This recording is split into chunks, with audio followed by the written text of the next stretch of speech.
Hi అండి. ఇప్పుడు బాగా ట్రెండింగ్‌లో ఉన్న చాయ్ బ్రెడ్ కాంబినేషన్ వచ్చేసి నేనైతే ట్రై చేశానండి. చాలా టేస్టీగా ఉంది. ఒకసారి మీరు ట్రై చేయండి.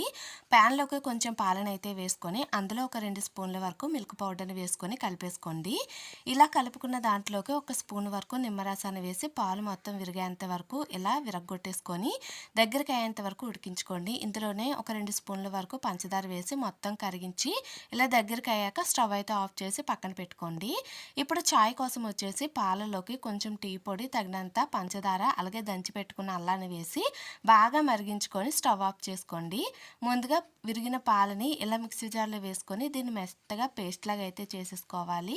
ఇప్పుడు బ్రెడ్ పైన ఈ పేస్ట్ని అయితే ఇలా అప్లై చేసుకొని దీనిపైన ఇంకొక బ్రెడ్ అయితే పెట్టేసుకొని చాయ్ని వేసేసుకుంటే మన చాయ్ బ్రెడ్ అయితే రెడీ అండి. ఇది చాలా అంటే చాలా టేస్టీగా ఉంది. టీ అంటే ఇష్టం ఉన్న వాళ్ళు ఎప్పుడైనా ఇలా ఒకసారి ట్రై చేయండి. నచ్చితే లైక్ చేసి ఛానల్ని ఫాలో చేయడం మర్చిపోకండి.